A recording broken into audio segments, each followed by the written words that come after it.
Hola, buen día. Muchas gracias nuevamente por la invitación a la Sociedad del Centro Médico Nacional del IMSS. Es un placer nuevamente estar con ustedes y vamos a tomar el tema de la médula ósea, principalmente vista por resonancia magnética. Les recuerdo mi nombre, yo soy el doctor Jonathan Rubalcaba Ortega, soy el especialista en neuroimagen y también en resonancia magnética.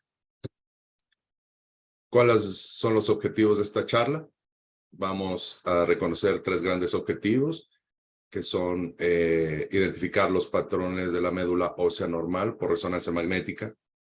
¿Qué utilidad tienen las secuencias de resonancia para la valoración de la médula ósea? Y principalmente conocer los principales patrones de afectación de la misma, de acuerdo a las patologías que se van presentando.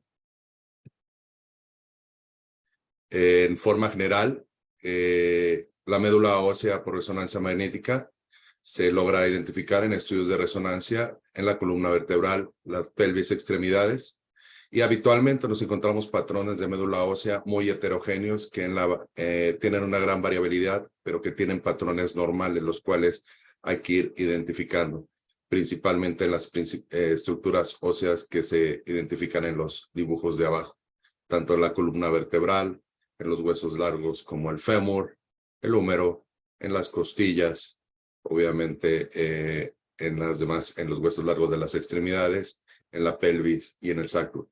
Muchos de ellos van a tener este patrón moteado de características que conforme va progresando la edad, van a ir siendo más heterogéneos, quedando unos con un cambio de señal o un cambio de color, por decirlo así, y obviamente tenemos que identificar los patrones normales para que nosotros potencialmente podamos identificarlo.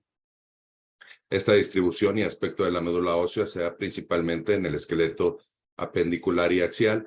Y la importancia de saber esto es para identificar si existe patología o bien se trata, como ya lo comentamos, de variantes normales. En forma general, representamos trastornos infiltrativos de reemplazo, de depresión, vasculares y otros. En este caso nos vamos a dirigir principalmente a los más comunes. Vamos empezando con los patrones de patología de médula ósea, con los trastornos infiltrativos, que es una representación de proliferación de células nativas benignas o malignas. Esto quiere decir que van a empezar a identificarse dentro de las mismas células de la médula ósea. ¿Cómo se traduce para nosotros o por imagen? En una intensidad de señal anormal. Anormal quiere decir que el alto contenido de agua de las células neoplásicas puede presentarse con una alta intensidad de señal en las secuencias STIR o T2-FAT o de inversión-recuperación. Cuando estamos hablando de un patrón habitualmente benigno, lo vamos a llevar como reconversión o hiperplasia mieloide, y cuando se presenta en una entidad de un estrés fisiológico habitual quiere decir, esto quiere decir que potencialmente tiene un factor desencadenante que nos va a condicionar el cambio de la intensidad de señal en la resonancia magnética. ¿A qué le llamamos nosotros reconversión de la médula ósea o reconversión medular? Habitualmente nosotros contamos con una evolución normal de la conversión de la médula ósea amarilla o inactiva, cuando las necesidades de la médula roja de producir las células empiezan a depletarse. Y esto se da habitualmente cuando uno cumple la mayoría de edad, 18, 21 años. Va a haber algunas condiciones que nos favorezcan que haya una reconversión medular normal, principalmente en pacientes fumadores, en atletas de alto rendimiento o maratonistas principalmente, en condiciones como obesidad e inclusive en mujeres de edad media, en algunas enfermedades crónicas y en pacientes que reciben quimio y radioterapia sin que hayan sido irradiado la médula ósea. Algunas entidades benignas que también nos pueden condicionar esto, como son la mielofibrosis, la policitemia vera, la mastocitosis y el síndrome mielodisplásico. Estamos hablando principalmente de entidades hematológicas. Entonces, lo interesante de reconocer esto es que en algún momento nosotros tenemos que saber identificar cuando necesitamos documentar o diagnosticar la posibilidad de una reconversión ósea de la médula, principalmente en pacientes que no tengamos ningún antecedente. ¿Cuáles son los patrones de patología de la médula ósea en la reconversión? Continuamos con las malignas, principalmente la leucemia, el mieloma múltiple, la amiloidosis y la macroglobulinemia de Waldenström. Todo esto se origina en la médula hematopoyética. Obviamente la leucemia va a condicionar una infiltración difusa de la médula ósea. El mieloma múltiple se puede comportar de distintas maneras, desde la evolución normal, o sea que no veamos nada nosotros, una lesión focal o una infiltración difusa. O lo comentamos, vean en la infiltración normal, una micronodular o multifocal, y la difusa es la que puede simular una reconversión difusa, en la cual no podamos diagnosticar en algún momento si no sabemos identificarlas por resonancia o por las secuencias dedicadas para poder establecer este diagnóstico. Vean cómo presentamos en las secuencias del lado derecho, secuencias sagittales en T1 con distintas pulsos. Entonces vean cómo en una el patrón es más heterogéneo, más entre blanco y negro, y cómo la del lado derecho es la intensidad de señal más cercano a lo normal, un poquito más baja que los discos. Entonces vean cómo en la del lado izquierdo tenemos un patrón de filtración difusa, pero ya con tratamiento o con tendencia a la reconversión, y vean cómo el lado derecho es normal. Continuamos con los distintos patrones de patología, principalmente infiltrativos. Este es otro paciente, vean, con mieloma múltiple, como es una secuencia potenciada T1, la del lado izquierdo, la del medio es una secuencia con saturación grasa o inversión recuperación, el lado derecho un STIR. Vean, aparte de los cambios morfológicos por las fracturas y el desplazamiento de la misma en una de ellas, vean cómo el patrón de señal es heterogéneo en toda la médula ósea, tanto del arco anterior como posterior, y esto definitivamente nos habla de un comportamiento de mieloma múltiple. Este paciente, además de esto, también cuenta con amiloidosis, entonces es un paciente que potencialmente iba a tener alterada su intensidad de señal de todo el eje vertebral y obviamente de las estructuras óseas del resto del cuerpo. Y vean cómo prácticamente en la tomografía del lado derecho, en la ventana para hueso, vean cómo hay una señal heterogénea del diploide, no característica como la de mieloma múltiple habitualmente hablando, pero vean cómo esto no es normal en este paciente.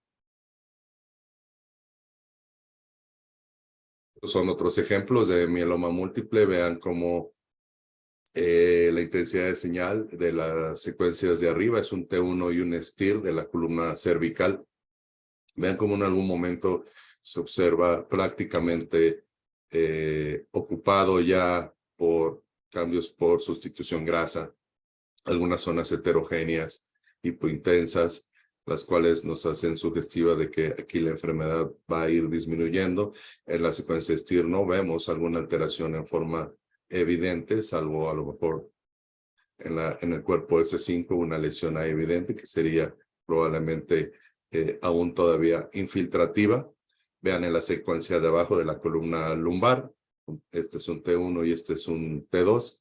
Vean cómo el patrón de señal de la médula ósea prácticamente se ha sustituido por grasa. Sin embargo, ese moteado, esa hipointensidad difusa, está un poco más nodular, nos hace referencia a que este paciente en algún momento tuvo algo. Si no tuviéramos nada, ya sabemos que este paciente tiene mieloma múltiple, pero si no tuviéramos ningún antecedente, entonces debemos referirlo en algún momento o que se busque en algún antecedente para esto.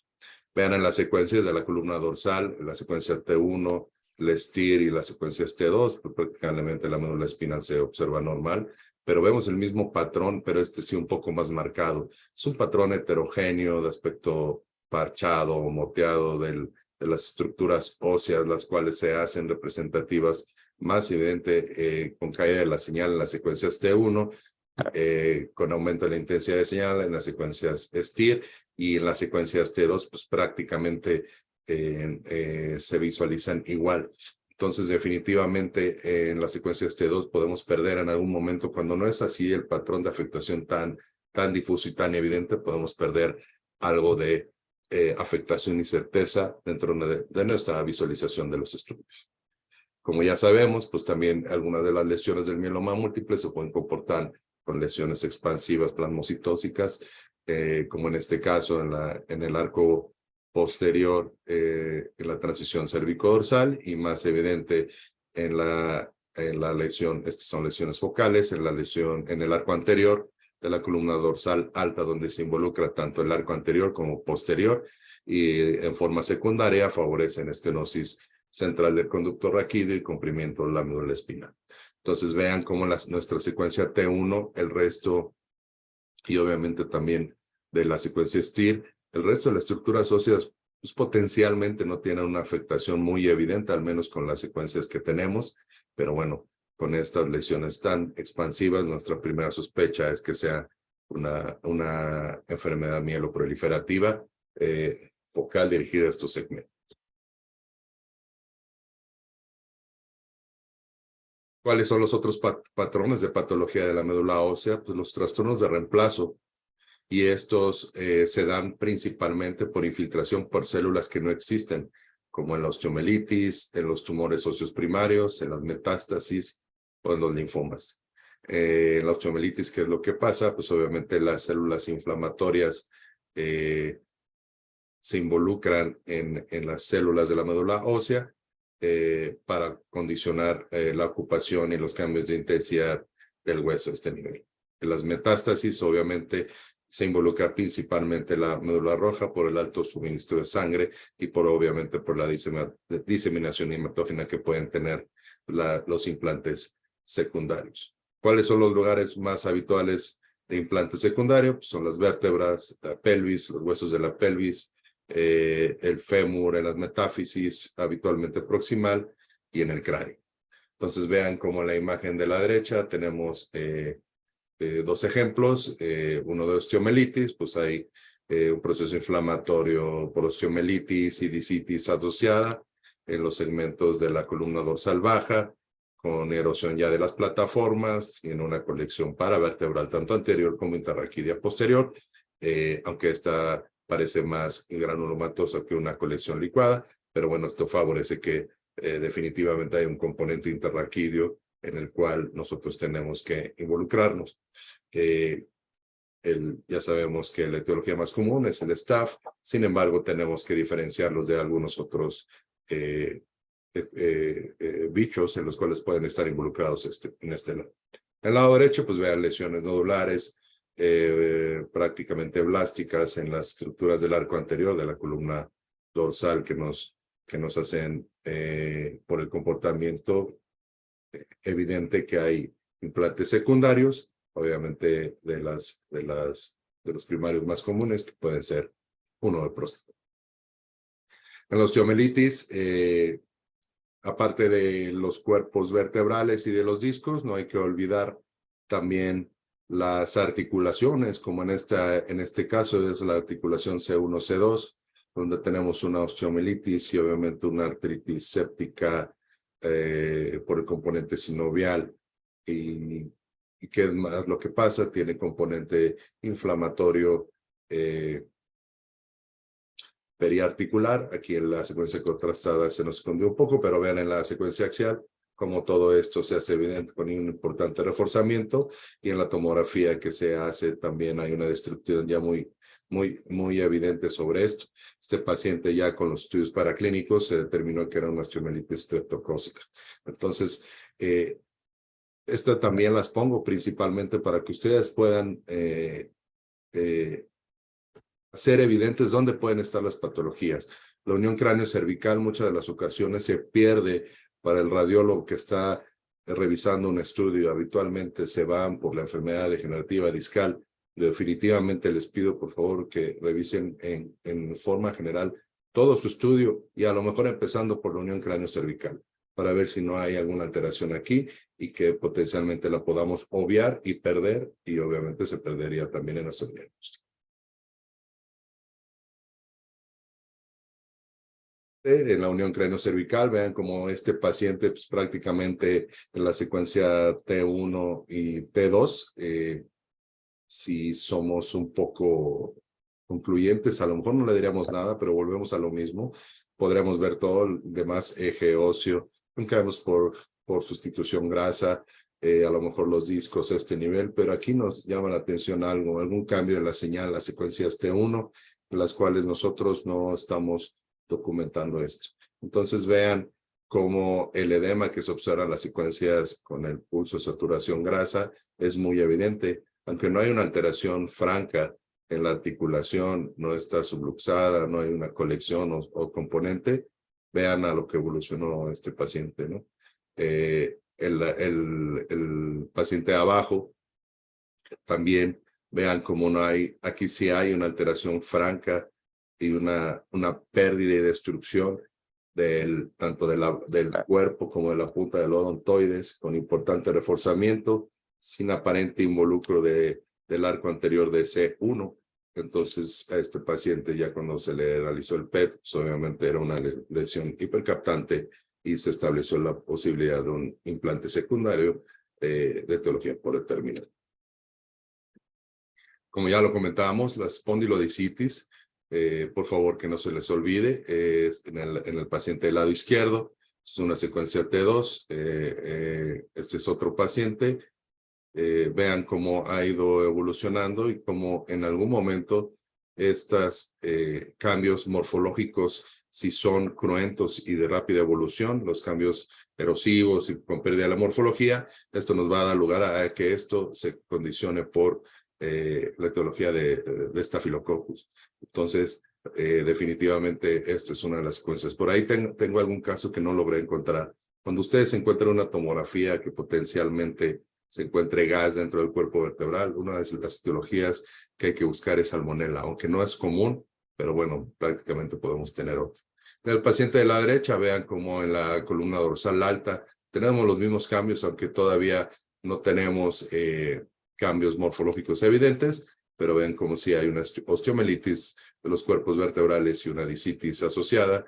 Todavía no tiene colecciones en este caso, pero el componente que hace paravertebral, tanto anterior como incipiente posterior, es muy evidente, con la consecuencia lógica de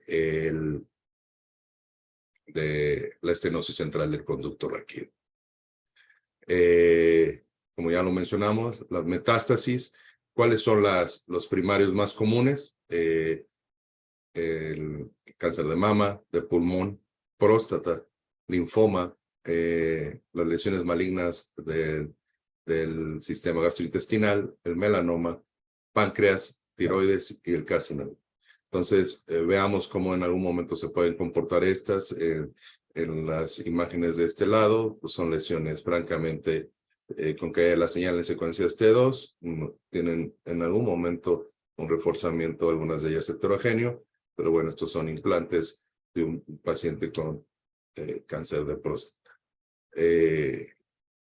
También en este caso, vean cómo el eje óseo en la secuencia T1, que es del lado izquierdo, vean cómo se predomina, vean cómo el disco se convierte en más gris y la señal ósea prácticamente se cae. Y eso es indicativo de que algo está pasando con el paciente y no necesariamente nada más contar o referir las alteraciones en las secuencias que obtenemos para definir y describir las alteraciones degenerativas discales. Entonces, cuando ustedes estén viendo un estudio así, prácticamente tienen que pensar que este paciente tiene algún trastorno de la médula ósea. ¿Cuál? No lo sabemos, pero pues de acuerdo a la edad y de acuerdo a los antecedentes que podamos recabar, pues una de las posibilidades es que sea una lesión infiltrativa metastásica. Entonces, vean esta secuencia T2, es un T2 normal, cómo predomina la hipointensidad en los cuerpos vertebrales con un patrón heterogéneo prácticamente. Y aquí nosotros intentamos hacer una difusión, una secuencia de difusión, para documentar también que varias de las lesiones pueden llegar a tener restricción y que obviamente estaríamos hablando de algunas de las lesiones metastásicas. ¿Cuáles son los primarios más comunes para lesiones osteoblásticas? Pues el carcinoma de próstata, el osteosarcoma y el carcinoma de tiroides, principalmente el medular, aunque hemos tenido últimamente, no potencialmente osteoblásticas por completo, la evolución de los últimos años. Hemos tenido muchos pacientes con implantes secundarios a columna vertebral, principalmente de carcinoma papilar de tiroides, en el cual llama la atención que después de varios años potencialmente puede empezar a tener otro comportamiento. Obviamente, los primarios más comunes para lesiones osteolíticas, pues es el carcinoma de pulmón, el gastrointestinal, el carcinoma celular renales, el meloma múltiple, que me faltó escribir el carcinoma de mama. Pero bueno, en este paciente vean cómo tenemos una secuencia T2 del lado izquierdo, una secuencia T1 y interno con contraste, las del lado derecho. Entonces vean, aparte de que hay una lesión intramedular que potencialmente es una metástasis, vemos como hay un componente óseo de lesiones metastásicas, tanto del arco anterior como posterior, dominando en el arco posterior, y también tiene ya un componente de tejidos blandos de la musculatura paravertebral, así como interraquídeo, peridural y potencialmente con infiltración dural asociada. Entonces, definitivamente, cuando nosotros tenemos estos patrones de alteración en la señal, debemos pensar en algún momento en patrones infiltrativos. El linfoma, pues vean cómo en este caso probablemente este paciente habrá detonado con una fractura de L1, la cual en este caso es una fractura potencialmente aguda, pero vean también el patrón heterogéneo que tiene en la secuencia T1, que es la secuencia que está del lado derecho, sumamente importante. Vean cómo mucho de las estructuras óseas tienen su conversión a médula grasa normal o esperado para la edad, pero cuando empezamos a ver este moteado y muchas lesiones que nos hacen pensar que este paciente pueda tener otra cosa. Este paciente ya está diagnosticado con el linfoma folicular. Este es otro paciente, adulto mayor, en el cual en un chequeo de rutina se le encontró una lesión infiltrativa clival y preclival. Recordemos que estas son infiltraciones por cordoma, son restos embrioneros de la notocorda. Entonces, este paciente tuvo una alteración en la señal. Aquí pongo nada más las secuencias contrastadas. Definitivamente, al tener secuencias en T1 simple o en difusión, cuando hagamos un cráneo, créanme que no hay que menospreciarlas, dado que esas son las que nos van a dar luz en algún momento para tener algún acercamiento diagnóstico y muchas de las ocasiones tener la posibilidad de poder dar acercamiento a algún diagnóstico.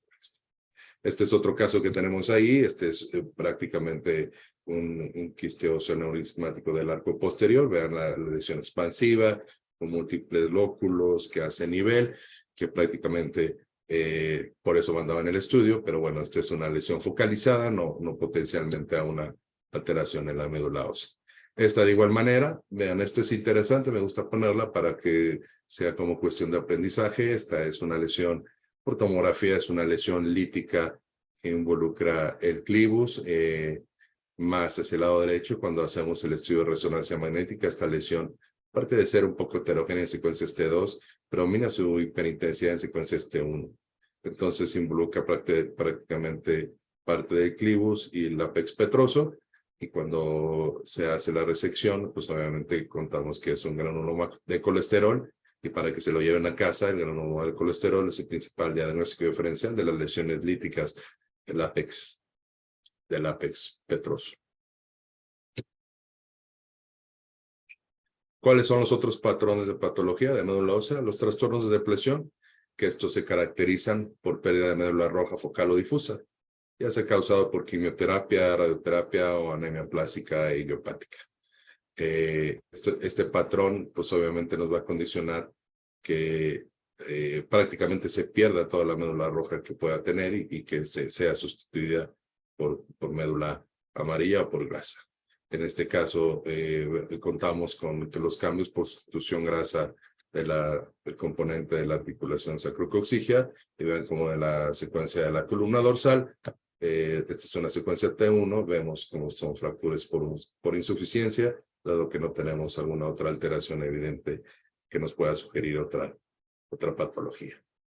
En este caso ponemos una fractura sacra A mí me gusta ponerlos y como enseñanza, cuando ustedes tengan pacientes que potencialmente tienen una columna lumbar degenerativa muy cruenta, o por lo menos que en algún momento nosotros tengamos antecedentes de que este paciente ya tiene enfermedad degenerativa discal, cuando nosotros tenemos un evento clínico de dolor agudo en la transición lumbosacra, siempre volteen a ver el sacro, por favor, y muchas de las ocasiones se van a encontrar que el dolor no es potencialmente por lo mismo que ya tenía, sino que potencialmente el paciente se fracturó por alguna consecuencia en el sacro. Muchas de las ocasiones, como en este caso, en la tomografía prácticamente es imperceptible la fractura y porque no condiciona un trazo muy evidente, pero en la resonancia es muy evidente todo el edema que tenemos en forma localizada, y obviamente esto se va a dar por cualquier momento, a veces por el mismo paciente, que ni siquiera lo note porque les van a decir que tampoco hubo caída, tampoco hubo un trauma, tampoco hubo un golpe. Entonces, se hace una fractura por insuficiencia espontánea, sí, sin embargo, el dolor es muy intenso. Entonces, llévenselo como enseñanza, como aprendizaje, para que también esto les pueda hacer. Obviamente los trastornos que tenemos habitualmente en nuestros pacientes con enfermedades crónicas, como la neuropatía diabética o la osteomielitis, pues la neuropatía diabética nos va a condicionar una alteración en la médula ósea en forma difusa, con partes alternantes de reactivación de médula roja, cambios por sustitución grasa, pero son más generalizadas y no potencialmente nos causan alguna alteración en las secuencias T1, sino como una intensidad tenue. Obviamente la osteomielitis es lo primero que hay que buscar en los pacientes diabéticos y que potencialmente tengan ya sea un trastorno de la piel o úlceras ya infectadas. Es indicativo ir a dar el diagnóstico. Muchas de las ocasiones el diagnóstico se puede establecer solamente con los estudios en fase simple. Prácticamente no necesitaríamos el estudio contrastado, pero bueno, de acuerdo a cómo esté nuestra paciente, su condición clínica y los medios de contraste que ustedes utilicen, que deben ser los de menor riesgo, sería lo ideal valorar de acuerdo a su diagnóstico cercano al estudio simple, si es necesario pasar. Pues los cambios por radioterapia, vean cómo en este paciente que tenemos un schwannoma ahí en la encrucijada interraquídeo y en el foramen ciático del lado izquierdo. Vean cómo en este paciente ya se le tiene cambios muy evidentes por sustitución grasa o cambios post-radioterapia. Vean cómo desde el segmento de L2 para arriba la señal ósea se mantiene relativamente normal con unos focos de sustitución grasa, pero vean cómo para abajo prácticamente se ha sustituido por completo. La lesión obviamente ya está operada, ya está biopsiada, pero pues aún así ahí se mantiene. Pero vean estos cambios. Estos cambios también los van a poder ver de forma muy recurrente en pacientes que han sido irradiados por algún primario en el hueco pélvico. Entonces, en algún momento tienen que definir hasta dónde, o tienen que darse cuenta hasta dónde hay cambio por sustitución grasa o secundario al tratamiento, y hasta dónde es una señal normal de las estructuras óseas. Los otros patrones de patología de la médula ósea son los trastornos vasculares. Esto se habrá principalmente por edema o isquemia de la médula ósea. El edema es la afectación más frecuente y se va a deber a trauma y a contusiones o fracturas trabeculares, a osteoporosis o edema de la médula ósea per se por alguna otra causa. Este es un paciente del lado izquierdo que debutó con dolor en la cadera, y cuando se hace la resonancia magnética sin tener ninguna otra alteración biomecánica, ningún antecedente de trauma ni nada, vemos como el edema es difuso, y este paciente tenía una osteoporosis transitoria de la cadera, que es una causa de reactivación de la médula ósea en edema por alteraciones principalmente vasculares, en el cual va a tener potencialmente una reacción. Como ya sabemos, las necrosis vasculares de las caderas son de las condiciones más frecuentes de alteraciones en la morfología, cuando son en pacientes, habitualmente cuando es bilateral, que toman esteroides y que tienen algún antecedente. Vean como en algún momento toda la señal de los huesos de la pelvis y obviamente del fémur en las estructuras óseas está completamente sustituida por grasa, pero cuando empieza a tener las alteraciones geográficas, subcondrales en forma bilateral, sin tanta alteración en la esfericidad, y con edema difuso asociado, esto nos habla de una necrosis vascular. Y esto es definitivamente una causa de que nosotros tengamos que avisar al médico para que le pueda dar el tratamiento. ¿Por qué se ve así? En los estadios tempranos de osteonecrosis, principalmente empieza a ser el patrón geográfico de la región subcondral y ya después potencialmente lo va a perder. Entonces, la osteonecrosis temprana así se nota. O sea, en algún momento dentro del patrón geográfico que ya se está alterando, aún así conserva todavía el componente graso. Entonces, esto también les sirve para cuando ustedes tengan en algún momento osteonecrosis de otros huesos largos, puedan denotar estas alteraciones y que potencialmente puedan dar un diagnóstico potencialmente benigno contra un maligno. Las lesiones por estrés, pues definitivamente son causas para que nosotros hagamos resonancias magnéticas. Las lesiones por estrés, la más habitual son las de los huesos largos de los miembros inferiores y más de la tibia, y se suele dar en el tercio medio. Habitualmente el paciente te refiere que tiene antecedente de que hace ejercicio, actividades deportivas de una manera intensa y una manera regular. Y en algún momento, pues obviamente, la cortical cede y el periósteo. Entonces, este es uno de los diagnósticos de lesión por estrés. También se puede dar en la rodilla, también en tenistas se puede dar en algunas estructuras de los metacarpianos, pero definitivamente estas son lesiones que ustedes deben aprender a hacerlo. Obviamente el tratamiento pues va a ser el reposo y que deja de hacer la actividad para que potencialmente el hueso no se vaya a fracturar de una forma más complicada.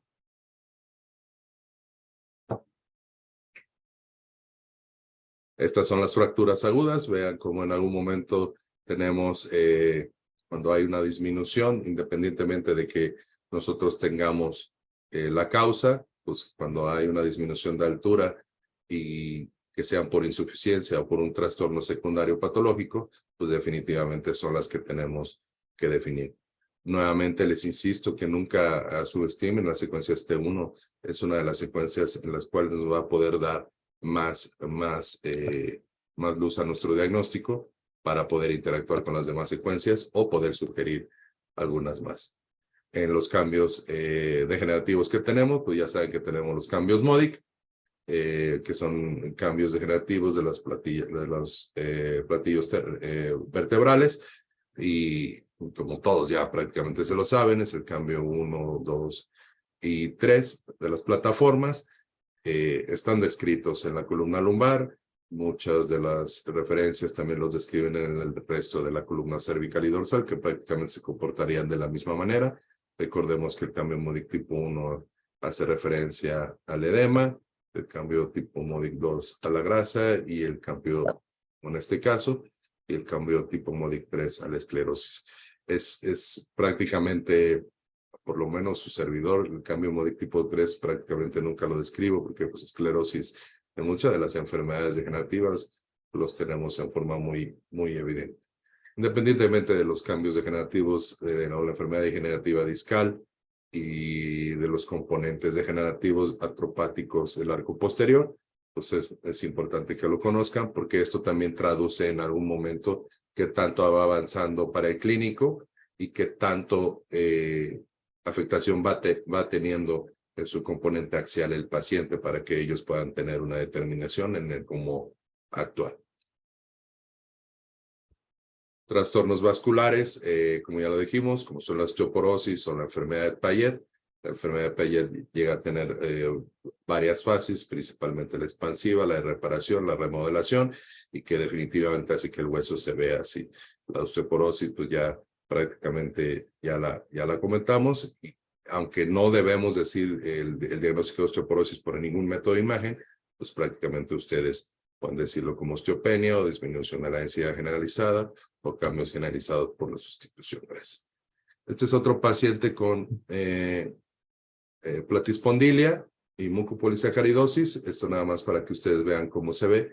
Los cuerpos vertebrales así habitualmente tienen esa forma. En algún momento se pueden tender a acuñar, pero prácticamente, y la señal de las plataformas tienden a ser más francas y intensas. Obviamente este es un paciente pediátrico, por eso la médula ósea en las secuencias T1 se observa así. Bueno, y para llevar a casa, ¿qué es lo que tenemos que llevarnos? Por favor, reconocer los patrones normales y anormales de la médula ósea por resonancia magnética. Importante que se echen un clavado a revisarlos, a leerlos, a reconocerlos, a pedir las secuencias que tengamos que pedir. Tenemos que reconocer la reconversión medular cuando es normal y anormal. Definitivamente, muchas de las ocasiones nosotros como radiólogos no tenemos ningún antecedente del médico, entonces, pero definitivamente lo tenemos que describir. Y no subestimar la secuencia T1, que para todos nos va a servir. Pues bueno, les recuerdo, ahí vienen mis correos electrónicos. Cualquier cosa que necesiten y me quieran escribir, con todo gusto. Muchas gracias. Buenas tardes.